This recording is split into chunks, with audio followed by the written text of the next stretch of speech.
자, 이번 번 녀석은 현대소설이 먼저던가? 오케이, 현대소설. 김소진의 자전거 도둑이 먼저죠. 이거 문제를 풀어보니까 애들이, 대부분의 친구들이 이 작품을 좀 착각하는 것 같은데, 자전거 도둑하면 니들 혹시 그거 생각하냐? 무슨 아저씨한테 차를 긁었는데, 그 돈을 가져오라 말한 소리를 듣고 자전거를 들고 튀는 얘기가 하나 있어, 그치? 이거 그거 아니야? 딴 거야. 자, 아무튼. 자, 봅시다. 30번부터 32번에는 현대소설 작품, 제목은 자전거 도둑이 있었고요. 자전거 도둑. 그리고 그 다음 세트 문제는 UC 3대록이라고 하는 고전 소설이 나와 있는데, 자, 지금 이 두 편을 한 번에 연결해서 갈 거야. 왜냐하면 이 고전 소설이 됐든 현대 소설이 됐든 이 산문이라고 하는 영역에서 문제를 풀이할 때 필요한 기본적인 기술은 언제나 동일한 법이거든. 자, 선생님은 기본적으로 어떤 문제든 패턴이라는 게 존재한다. 그 패턴을 익히고 있으면 약간 변형이 되더라도 얼마든지 적응할 수 있다는 말씀을 항상 드리고요. 두 번째, 하지만 거기서 기본적인 기출의 포인트가 바뀌는 건 아니야. 그러니까 뭘 물어볼지는 정해져 있는데 이걸 어떻게 물어볼지만 계속 조금씩 바뀌어 간다라고 생각하면 되는 거지. 자, 3명. 이제 4명. 자, 산문지문은 소설이잖아, 그치? 소설에서 시험에 내야 되는 포인트는 뭐라고 했어? 인물 사건. 고마워요. 인물, 사건, 배경. 그래도 고전문학 특강 들었다고 조금 다른데. 자, 그 다음에 요거까지 갈 때까지. 그러니까 문제에서 내야 될 포인트는 달라질 게 전혀 없다는 거야. 지문을 읽으면 누가 나오고요, 어떤 배경. 여기서 배경이라고 하는 건 시간적 배경도 될 수 있고 공간적 배경도 될 수 있겠지? 배경이 어떻게 나오며 어떤 사건이 이어지고 있는지, 그리고 이 작품의 핵심적인 갈등은 뭔지, 이런 것들을 찾는 게 중요하다라는 말씀을 드리고 싶어요. 오케이? 자, 그러면 현대소설부터 먼저 한번 살펴볼게. 문제 패턴을 먼저 보자고, 쭉쭉. 자, 문제 패턴 갑니다. 첫 번째 문제 뭐예요? 윗글에 대한 이해 문제라고 되어 있는데, 자, 그러면 몇 번이었지 문제가? 30번입니다. 자, 30번 문제 보자. 지금 문제를 보면 선생님 선택지를 먼저 보라고 했었지. 선택지의 양상이 뭐야? 양상. 선택지가 어떻게 흘러가고 있어? 누가 뭐하고 있고 누구랑 연결된다라는 얘기를 하고 있지 않냐? 예를 들어 혹부리 영감의 경고 때문에 아버지가 따라갈 수밖에 없었다, 이런 말 나와 있는 거 보이시죠? 자, 뭐 중심으로 읽으라고 선언한 거야? 이 문제는 인물 중심으로 읽어. 그 뜻이야. 그럼 우리가 읽을 때 실제로 어떻게 읽어나가야 되는 거야? 인물을 따라가면서 읽는 게 핵심이라는 것. 그리고 하나 더, 이때 이 인물을 따라간다라고 하는 개념은 기본적으로 요 녀석들을 사문에서는 보는 게 중요한데, 끊어가기라고 표현을 할게요. 선생님은 인위적으로 끊어가기 하는 게 중요해요. 그러니까 지문 속에서 내용을 한번 쫙 가는 것보다 지문이 일정하게 끊어지는 지점들이 있을 거야. 인물이 바뀌거나 배경이 바뀌거나 하겠지, 뭐가. 근데 여기서는 뭐가 바뀔 때마다, 인물이 바뀔 때마다 끊어가면 되겠지. 아시겠습니까? 자, 끊어가면서 읽으면 되겠고요. 아무튼 예상해두자. 두 번째 문제 뭐 나왔어요? 윗글에 대한 감상으로 적절하지 않은 거 찾으라고 돼 있자. 그치? 31번 문제. 자, 이거는 또 역시 패턴 문제야. 표현상 특징, 잠깐만, 이게 아니지? 보자. 그렇지. 지금 이거는 구절의 의미를 파악하라라고 하는 문제지. 자, 얘들아, 문학 파트에서 문제로 내야 되는 기본적인 포인트는 언제나 동일하다고. 표현상 특징 혹은 서술상 특징 문제가 반드시 나오고요. 그치? 구절이나 소재의 특정한 시어 혹은 뭐 어떤 구절, 이런 것들의 의미를 파악하는 문제가 나오고, 보기에 적용시키는 문제가 나오고, 그리고 요즘엔 좀 안 하는데 어휘 문제가 꼭 나왔었지. 여기서 말하는 어휘는 뭐 사자성어를 말하는 걸 거야. 오케이? 자, 어쨌든 이런 것들 중에서 여기서 그게 또 나온 거다라고 생각하면 되는 거고요. 읽어나가면서 여기 나오는 내용들이, 자, 그리고 또 이것도 패턴을 파악하는 게 좋아. 지금 선택지의 패턴을 보면 뭐뭐하에 대한 기억이나 경험은 나에게 뭘 주었다 라는 얘기잖아. 맞냐? 오케이? 자, 이 작품이 무슨 소설이거든요? 나를 중심으로 하는 성장소설입니다.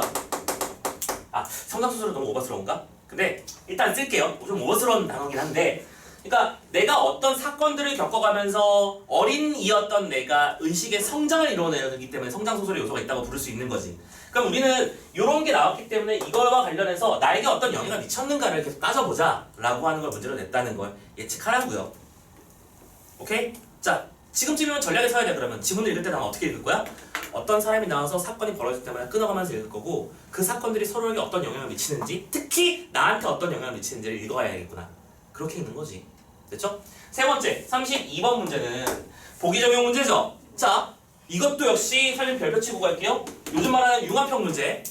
올해 수능에서 나오는 특이점이야. 이것도 마찬가지야. 이 앞에서 선생님이 고전시각 파트 얘기했었을 때 표현상 특징 문제를 보기 적용 문제랑 묶어서 내지 않았냐라고 설명해드렸지 방금. 얘도 그러잖아. 얘도 그렇잖아. 봐봐. 이 소설의 서술자인 나는 주로 세 가지 서술 방식을 사용하는데 1번 서술자가 직접 서술하는 거, 2번 행위만을 묘사하는 거, 3번 유년 시절의 나에 제한된 행위 묘사에 해당하는 거. 이렇게 세 개를 구분해놨네. 됐지? 어려울 게 있을까 없을까? 없어. 우리가 할 일은 기역부터 미음까지 구절이 뭔가 나오나 봐.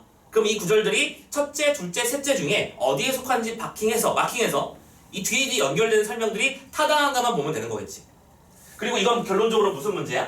보기 적용 문제이면서 동시에 서술상 특징을 파악하라는 문제가 되는 것이 특징 A 이걸 파악하라는 문제가 되는 거지. 됐어요? 자, 패턴 자체가 새롭고 괴롭고 이상한 건 막 딱히 없다라는 거 염두에 두시면서 정답률 알려드릴게. 30번 94%, 31번 90%, 32번이 조금 볼 때려서 76% 정도. 근데 이게 솔직히 어려운 정도는 아닐 거야. 그치? 니들 풀면서도 선생님 수능은 이런 거군요. 저는 안 할래요. 이런 생각 안 들잖아. 자연스럽게 읽으면 되지 않구나? 그래서 시간 관계상 선생님이 30번, 31번은 그냥 패스할게요. 알겠죠? 뭐가 나오는지만 알려드렸어. 그리고 32번은 좀 체크를 해볼게. 자, 가자. 정답이 5번이었죠? 오케이? 간다. 미음을 볼게요. 미음을 보시면 뭐라고 되어 있냐면 그 문장을 전체를 다 읽을게. 결국 아버지는 자신의 과오를 인정하지 않을 수 없었다. 당신의 자그마한 구멍가게로 돌아와 나머지 18병의 소주를 넉나간 사람처럼 쓰다듬던 아버지는 기어코 아들인 내 앞에서 눈물을 보이고 말았다. 됐어? 그냥 우리 읽었어. 니은 여기까지야. 자, 잘 봐. 5번 볼게. 유년 나로 시선을 제한하여 아버지의 행위와 표정을 묘사하면서. 자, 여기까지 맞습니까? 쉽게 말하자면 위에 있는 1번 첫째, 둘째, 셋째 서술 방식 중에 세 번째에 해당하는 거 맞지? 나의 어린 시절 기준으로. 왜냐면 뭐라고 했었냐면 아들인 내 앞에서 눈물을 보이고 말았다고 했으니까 3번 맞아. 그리고 나서 이런 말을 했어. 유년 나의 심리를 함께 제시하여. 여기가 잘못됐잖아. 여기 나의 심리가 나왔어? 오케이? 안 나왔잖아. 그러니까 정답은 5번이라고. 그런데도 이 문제를 틀리는 애들이 있었다는 거지. 그럼 왜 그런 거냐? 32번 진짜 잘 봐야 될 이유가 여러 가지가 있어. 이 문제를 혹시 틀렸다면 과몰입한 거야. 그러니까 몰입과 공감이야 이거. 선생님이 한번 얘기해드린 적 있었나? 예전에 수능 문제 치고 왔는데 어떤 녀석이 선생님 수능 문제 풀다가 울었어요. 아, 또 왜 울어? 슬픈 내용이었거든. 공감하고 있었던 거야. 문제를 풀라니까 소설을 읽고 있는 이 새끼가. 아무튼 그런 애가 있었던 적이 있었고. 참, 왜 수능 풀다 울어? 근데 참고로 너만 울었어 했더니 아니래. 여자애들이 몇 배씩 더 울더래 자기만. 여기서 훌쩍훌쩍 하니까 다들 왜 그러나 했을 텐데 나중에 그걸 읽고 같이 훌쩍훌쩍 한 거야. 아주 짠한 내용이었던 건 사실이거든. 울지 마. 울지 말고. 자, 봐봐. 이 문장을 읽었을 때, 자, 봐봐. 상황이 그거였잖아. 아버지가 생계를 유지하기 위해서 이 10원짜리, 1원짜리 하나를 아껴야 되는 상황인데 제대로 물건을 못 가져왔기 때문에 몽땅 손해보게 생겼어. 나는 그거를 아버지를 커버를 해주고 싶어서 내가 훔쳤다라고 말을 했어. 오케이? 근데 혹부리 영감은 그거를 약간 다 아는 듯한 눈치였지, 그치?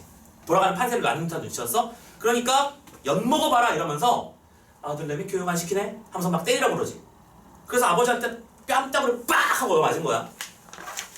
그러니까 빡빡 맞을 때마다 옆에서 혹부리 영감은 그렇디 그거디 하면서 막 좋아하고요. 아버지는 나를 때리는데 눈물이 이만큼 보이는데 흘리지도 못하고 있는 게 내 눈에 보여. 자, 거기에 감정을 이입한 나는 어떻게 되는 거야? 아빠 불쌍해. 당연하지, 불쌍하지. 아버지 슬펐겠지. 그리고 아버지가 슬픈 걸 느끼면서 나는 여러 가지 복합적인 마음이 들었겠지. 이 더러운 놈의 세상. 이라든가. 오케이? 아버지가 불쌍해. 혹부리 영감 죽여버려. 이런 여러 가지 생각이 들었을 거야. 그건 네 생각이고 문제에서 말한 구절에서는 그런 걸 말한 적이 있냐고. 없다 이거야. 핵심은 이거야. 알겠어? 과몰입하지 마. 문제에서 말한 정보만 파악하라고. 오케이? 심지어 그 에러를 피하기 위해서 뭐 하냐면 아버지의 밑줄을 안 친 거야. 그래서 여기까지 쳐지면 문제가 이상해지거든. 아버지? 이거 감탄이란다. 뭔가 감정 표현한 거 아니면 그럼 할 말이 없어지잖아. 그러니까 밑줄을 제외시킨 거잖아. 그것까지 생각했으면 좋겠다고요. 아시겠나요? 자, 그래서 자 우리는 이 작품이 어쨌든 연계가 안 될 걸 알기 때문에 굳이 설명하지 않습니다만 작품을 읽을 때 어떻게 끊어가야 되는지 어떻게 흘러가야 되는지 뭘 신경 써야 되는지만 한번 말씀을 드려봤어요. 오케이? 됐어. 자 다음 두 번째 유씨 3대록이라고 하는 고전소설 파트를 넘어가 볼게. 이 작품은 선생님이 개인적으로 예측이 실패했던 작품이야. 야 자랑이야 근데 이건 대부분 다 맞았어. 이게 나올 거라고 예측했었는데 대부분 다 맞았어. 뭐 법률 지문이랑 경제 지문 나올 거라고 예측했었고 참고로 앞에 나와서 여정 중심으로 하는 가사 작품 나올 거라고 예측했었고 내가 봐도 기가 막힌 것 같아. 아무튼 간에 근데 이거는 난 솔직히 뭐라고 했었냐면 애들한테 야 이번에 여성 이야기가 중심이 되는 가정소설 얘기가 좀 나올 것 같아. 그러면서 딴 걸 찝어줬는데 이거는 읽을 때 되게 재미없었거든. 그리고 선생님이 원문을 찾으려고 했더니 이게 장편소설이라 책이 여러 권이라서 다 못 읽겠어. 선생님이 찾지도 못했어. 그래서 에이 설마 이건 좀 야 그래도 혹시 모르니까 스토리만 알아나? 오케이? 왜냐면 근데 스토리를 알아도 큰 의미가 없었던 거야. 오케이? 나중에 고3이 되고 나서 수능 특강 수업을 할 때는 어쨌든 소설이 나올 거잖아. 근데 요즘 뭐랄까 연계의 방식이 되게 골 때리는 게요. 연계인데 연계 아닌 것처럼 만드는 방법이 좋은 게 많이 있어. 자, 쌤이 수업할 때 평시 수업 때 여러 번 얘기했던 적이 있을 거야. 수군가 뭔지 알지? 얘기했었지 이거? 수군가의 내용은 뭐다? 누구랑 누구가 지혜 대결을 하는 거야. 토끼랑 거북이. 끄덕인다 또. 거북이가 왜 나와? 걔들은 경주를 해야지. 토끼랑 자라가 나와야죠. 그죠? 토끼랑 자라가 나와서 수궁에 가네마네, 그지? 간을 빼먹네. 그런 얘기 나오는 게 그 이야기잖아. 우린 그 얘기가 알고 있었는데 실제로 수능에서 수궁어가 딱 나왔어. 근데 뭐가 나왔어? 육지에 올라온 자라가 호랑이와 싸우는 이야기가 나오고, 그죠? 물속에 있는 토끼가 상대편을 골탕 먹이는 얘기가 나오고 이런 식으로 나와버리는 거야. 전혀 다르냐. 거기 나왔었구나. 매랑 싸우는 얘기, 의사중치 얘기가 나왔었어. 토끼 대 매, 자라 대 호랑이. 우리가 그런 걸 나올 거라고 예측이나 하냐? 전혀 다른 데가 나온다는 거야. 그치? 그래서 연계를 이렇게 한다는 거지. 보통 쉬운 연계는 지문에 수능 특강의 내용이 지문이 요만큼 있었으면 실제로 수능이 빨간색이라면 수능을 이렇게 내버리는 거야. 이렇게 된 거잖아. 그치? 그리고 엿먹으라 하는 연계는 여기서 가져오는 거야. 이해됐어? 참고로 얘는 절반 연계야. 되게 할 만했던 거야. 그러니까 스토리가 어렵지도 않아. 그죠? 연계 지점도 우리가 심지어 본문의 내용도 알아. 그리고 우리 정규 수업할 때는 스토리도 다 알려줘. 오케이? 그렇기 때문에 할 만했는데 자 유시 3대록 얘기랑 다시 돌아갈게. 유시 3대록은 아까 책 여러 권 얘기라고 했었잖아. 내용이 약간 뭐냐면 아침 드라마 스타일이야. 아침 드라마는 뭐 해야지만 막장 트리 타줘야죠. 오케이? 완전 달라. 실제로 이건 솔직히 문제 푸는데 중요한 얘기는 아니지만 썰이니까 그냥 들어봐. 수특에 나왔던 유시 3대록은 장씨가 악역이야. 지금 너희들 문제 다 풀어봤지? 여기서 장씨 어떤 여자였어? 불쌍한 여인이지. 그렇지 않았어? 오케이? 자 이건 스토리가 이래. 봐봐. 3대록이잖아. 아버지, 아니 할아버지 할머니가 있고요. 여기 아래에 아버지 어머니 라인이 있고요. 근데 요 밑에 이만큼 있어. 정령가야. 그래서 아들이 졸라 많아요. 딸도 있어요. 막 있어요. 엄청 많아요. 졸라 미안해. 자 아무튼 간에 이렇게 엄청나게 많은데 이 첫째 아들 그리고 둘째 아들, 특히 여기서 둘째 아들의 핵심 인물이야. 오케이? 첫째 아들의 아내 이름 여기 나오잖아. 첫째 아들 누군가 유색이라고 했었지. 근데 이름이 뭐였더라? 선생님이 또 까먹었잖아요. 봐. 소소저라고 돼 있지? 소소저. 유색이. 둘째 아들 유세형. 그렇지? 그리고 셋째 아들, 첫째 딸, 네 번째 아들, 둘째 딸 이런 식으로 쭉쭉 넘어가는 거야. 근데 이 스토리들이 다 각각 독립적인 에피소드로 돼 있어. 뒤에 문제 풀어봤잖아 이것도. 보기에서 설명했지? 독립적 에피소드 단위로 끝날 거라고. 그렇지? 이렇게 돼 있는 데다가 심지어 막 죽어나가. 이 둘은 열렬히 살아있었는데 사랑의 열병 때문에 죽었어. 그래서 끝나버리고. 얘네들은 나이차 국공이 초월한 사랑을 했다 끝나버리고. 약간 러브 에피소드 같은 느낌으로 쭉 흘러가는 거야. 막장틀이 타는 그런 내용이라니. 보겠지? 알겠죠? 마치 시트콤 주제처럼 이렇게 흘러가는 작품이었는데 핵심은 이거였죠. 자 우리가 보는 장면의 핵심은 요거야. 얘 사람이야. 유세영이라고 하는 참고로 이 집안의 사람들이 워낙 애들이 훌륭해서 첫 번째 그 여러분 중략 이전에 있었던 얘기는 유세기가 밖에서 이제 돌아다니고 있었는데 어떤 사람이 이 친구를 너무 마음에 들어해서 자기 딸내미를 시집 보내고 싶어가지고 거짓말을 좀 했잖아. 그랬다가 유세기가 오히려 집에서 쫓겨났지. 네가 뭔데 감히 결혼을 한다 만다야? 그냥 중세기 시기에는 뭐라고요? 뭘 했다고요? 결혼은 누구끼리 했다? 남자끼리 하는 거라고 했었지. 약간 격하게 표현하자면 남자끼리 하는 거라고요. 오케이? 결혼할까? 이렇게 약속 딱 하면 누가 결혼하는 거야? 그렇지. 내 딸하고 네 아들. 이렇게 되는 거라고. 그러니까 그게 법도였는데 얘가 직접 해버리면 안 되는 거잖아. 그래서 혼나는 내용이었던 거야. 근데 이건 별로 중요하지 않고 중요한 건 두 번째지. 자, 유세영도 훌륭한 인물이야. 오케이? 유세영은 원래 결혼을 약속했던 사람이 누구야? 장씨였냐? 맞지? 오케이? 원래 결혼을 약속했던 사람은 장씨야. 그런데 젠장 얘는 심지어 임금이 좋아해. 임금이 좋아하니까 야, 너 내 딸이랑 결혼해. 어명이야. 지켜야지. 그치? 그러니까 얘가 자연스럽게 공주랑 또 결혼을 하게 되는데 참고로 알아도 공주가 이 작품 최고의 선이야. 겁내 착해. 완전 착해. 그래서 어떻게 흘러가냐면 유세영이 처음에는 장씨랑 결혼을 하려고 했다가 공주랑 결혼하게 됐어. 그래가지고 어쩔 줄 모르면서 그냥 아유 나는 왜 이렇게 되는 거지 하면서 돌아다니고 있었는데 어느 날 장씨가 너무 슬픈 얼굴로 여기 남았네요. 엉엉 울고 있는 거야. 그래서 부인 왜 그래요? 그랬더니 제가요. 그렇구려. 내가 참 미안하고 하면서 둘이 러브러브 했지. 여기까지는 좋았어. 근데 공주가 상식적으로 생각해봐. 그런 상황에서 공주라면 내가 본부인이잖아. 그치? 냅두는 게 정상이냐? 정상이 아닐 건데 얘는 냅둬. 우리 지아비에게 해를 끼쳐서는 안 되고 장씨에게도 해를 끼치고 싶진 않다 하면서 그냥 가만히 있어요. 근데 그 착한 속성은 시간이 지나면 드러날 수밖에 없잖아. 유세영이 또 어느 순간부터는 공주한테 또 끌려버리는 거야. 또 공주한테 가만히 가 있어. 그랬더니 장씨가 뭐 한 거야? 이제 빡이 도는 거지. 그래서 뭘까지 하냐면 독약까지 처방을 해버려. 독약을 넣어버려. 공주가 먹을 약에다가 독약을 넣은 거야. 근데 독약을 먹는데 우리 고정술의 특징이 또 무슨 성? 우연성. 먹는데 하면서 또 체해버린 거야. 그래가지고 독약을 뱉어냈고 매get했고 뱉어낸 독약이지만 어쨌든 독약을 삼킨 건 조금은 사실이지. 그래서 누워버려. 의사들이 왔어. 진맥을 재는 거지. 이거 왜 이러지? 독입니다. 그랬더니 이 공주가 가만 제발 가만히 있으시오.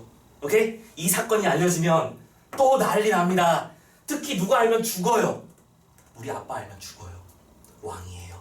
그래서 큰일 나죠. 그러니까 제발 좀 조용히 해달라고 냅뒀는데 자, 이 아버지랑 어머니 쉽게 말하자면 왕과 왕비죠. 이 왕비가 우리 딸내미가 자꾸 불러도 안 와. 맨날 아프대. 얘가 이런 애가 아니었는데 되게 효심 깊은 애였는데 그래서 이상해서 찾아왔지. 그런데 얘가 막 다 죽어가는 얼굴로 어머니 오셨어요 이러고 있는 거야. 이게 왜 이래? 얘 불러와봐. 이게 왜 이런데요? 왜 그러냐 똑바로 말해. 그게 똑바로 말하네. 그게 빡이 돌더라고. 또 빡이 돌아서 공주를 불러왔지. 야 너 왜 그러는 거야? 솔직히 말해. 그게 이러고 또 있는 거야. 자, 월받은 어머니는 어떻게 하느냐? 그 궁궐에 있는 상국을 다 불러요. 상궁들, 그러니까 뭐 시녀들 다 불러. 돌아가면서 패는 거야 또. 매질을 하는 거지. 자, 말할 때까지 패는 거야. 자, 신성착한 공주 어떻게 했을까? 그만하세요 어머니! 이랬겠죠. 그래서 실은요 이런 일이 있었답니다. 해가지고 장씨를 결국에 알려주게 됐고 참고로 근데 또 정확하게 말하자면 이 공주가 정확하게 말한 건 아니고 이 시녀 중에 한 명이 시녀 중 한 사람이 자기가 먼저 말을 해. 실은 우리 장씨 부인께서 그랬다. 장씨 부인이 그랬다. 그러니까 어머니 열받았겠죠. 자 생각해봐. 이거 반역이잖아. 반역이야. 우리 공주를 독살하려고 했어. 반역이잖아. 그래서 목을 베라! 라고 외치려고 했더니 또 공주가 아니래요 어머니 또 하면서 막았겠죠. 그래서 감옥에 있다가 얌전하게 이 장씨가 원래 혜택을 본 건 사실이야. 원래는 그냥 평민이었거든. 근데 공주가 부인이니까 이 공주가 이 장씨도 같이 궁궐로 부르자고 해서 같이 살아가요. 공주까지 승격됐던 거야. 근데 그 승격을 떨어뜨리고 내쳐버리는 거지. 내쳐버리게 되는 거지. 근데 이 장씨는 끝까지 반성하지 않고 이 시녀 있지. 오케이? 감옥에서 나오자마자 지금 목숨만 건진 걸로도 되게 감사해야 되는 거 맞지? 근데 시녀를 불러다가 죽을 때까지 때려서 진짜 죽여버려요. 궁중에서 살인사건을 일으키는 거지 또.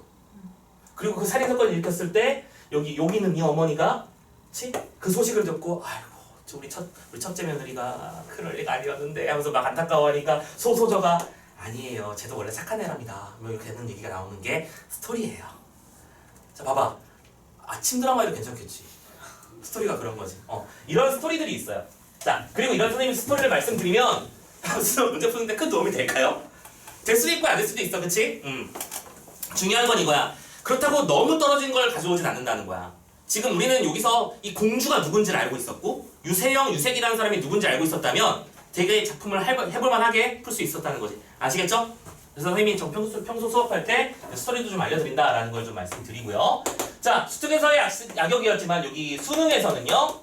장씨는 가련한 여인으로 등장을 하는구나. 그런 차이점을 만들어냈고 문제를 냈던 거야. 자, 진짜 중요한 건 문제풀이지, 그지? 자, 문제를 먼저 보면서 또 예측 작업 들어가 볼게. 어떤 얘기 나왔냐면 이같이 좋지 않은 일, 뭐야? 특정한 사건의 의미를 파악하라는 문제지. 자, 이번에는 무슨 문제 낸 거야? 아이고, 잘못 그렸네. 사건 문제 낸 거지, 그지? 오케이? 사건 파악하라는 문제야. 두 번째 34번 A와 B가 나왔는데요. 선택지를 묶을 수 있겠니? 1, 2번 묶이고 3, 4번 묶입니다. 맞습니까?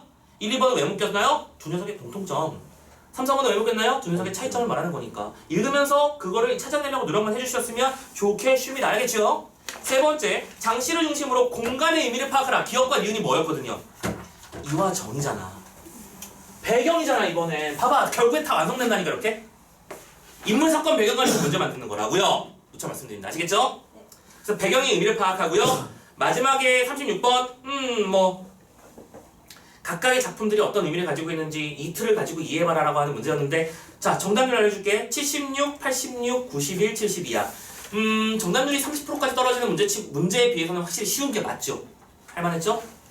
근데 생각보다 뭘 틀린 사람이 많았냐면 33번 틀린 사람이 의외로 많았어. 76%밖에 안 나왔단 말이지. 이 녀석은 보통 일반적으로 한 90%를 예상했는데 그럼 왜 그랬을까? 이거는 읽으면서 인물이 헷갈렸을 거라고 봐, 선생님은. 보통 우리는 아버지를 아버지란 존재로 생각합니다. 근데 이 작품에서는 유세영의 아버지가 어떤 이름으로 나왔냐면 선생이라는 이름으로 나와. 그치? 또 유세영이는 나중에 가면 한림이라고 불리고요. 고전소설의 일반적인 특이점 뭐라고요? 계속 인물의 호칭이 바뀐다. 입장에 따라 바뀐다고 했었지? 쌤이 그래서 이런 비유를 했었잖아. 이 존재는, 이 탁종준이라는 존재는 여기 있을 때는 선생님이지만 집에 가면 주인이고요. 우리 강아지들.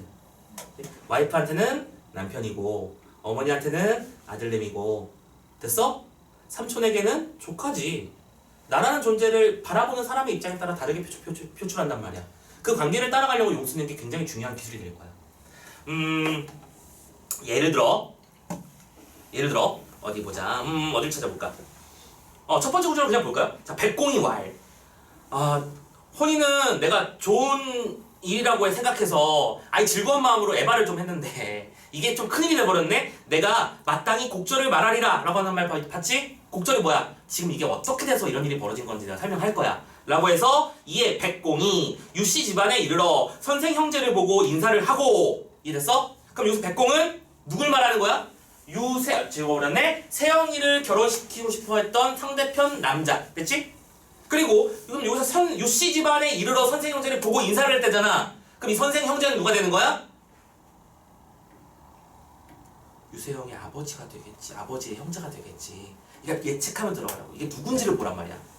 그러면서 이런 말을 인사하면서 이런 말을 했잖아. 제가요 너무 얘가 마음에 들어서 승낙이란 단어를 써버렸네요. 너무 마음에 들어서 그랬어요. 미안해요. 오케이? 그랬더니 그 다음에 뭐라고 돼 있어? 선생과 승상이 바야흐로 아들의 죄가 없는 줄 알고 기뻐하며 라고 돼 있지. 선생은 누구라니까? 유세영의 아빠. 승상은 누구겠니? 유세영의 삼촌이겠지. 그러니까 형제니까 둘이. 그러면 아들은 누굴 말하는 거야? 세영이를 말하는 거겠지. 됐어? 계속 구조화시키면서 따라가는 거야. 그러면서 사례하면서 저희 자식이. 그럼 이 자식은 누군데? 어떤 자식이야? 세영이를 말하는 거잖아. 부대남 측의 극진한 대우를 받았습니다. 근데 이는 선조 대대로부터 우리 집안은요 재취를 허락하지 않는데요. 재혼 금지. 한번 결혼했으면 걔랑 살아야 됨. 오케이? 보통 일반적인 과거 이제 고위 간직자들은 부인을 열어두는 게 일반적인 관례 같은 거였잖아. 근데 우리 집은 그런 거 안 해 라는 거였던 거야. 그러니까 알겠다고. 백공이 화답하고 이윽고 돌아가서 다시 혼잣말 이르지 못하고 딸을 다른 데로 보내버린 거지. 됐지? 그리고 나서 그럼 사건이 끝난 거지. 선생이 백공을 돌려보낸 후에 됐냐? 지금 누가 누굴 돌려보냈는지 알겠어? 그런 다음에 한림을 불러다가 더욱 행실을 닦고 그걸 훈계했대. 한림은 누굴까? 세영이잖아 또. 됐나요?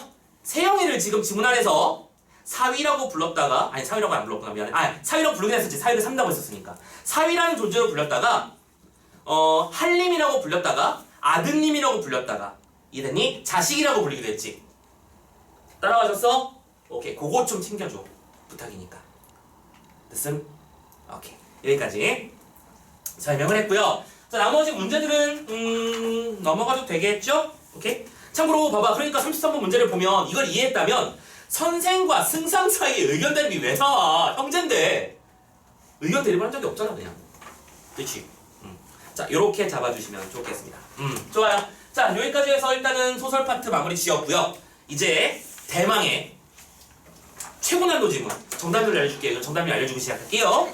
37번 문제 정답률 76%, 38번 정답률 68%, 39번 문제 정답률 54%, 40번 문제 정답률 28%, 41번 정답률 47%, 42번 문제 정답률 63%. 봐봐, 막 4, 5, 6 난리 났지? 어려운 질문 맞아요. 특히 이번 수능 문제 베스트 1위가 40번이야. 40번 선생님이 얘기할 수 있어. 이거 맞은 사람, 이걸 풀어서 맞은 사람 손 들어봐. 자랑스럽게, 이거 자랑스럽게 손 들어야 돼. 멋있다 야. 진짜 이거 멋있는 거야.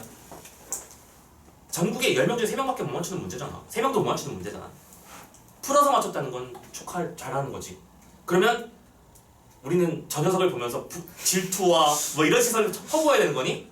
아니지. 나도 하고 싶다는 생각을 했으면 좋겠어. 우리도 할 수 있다. 알겠지? 하자.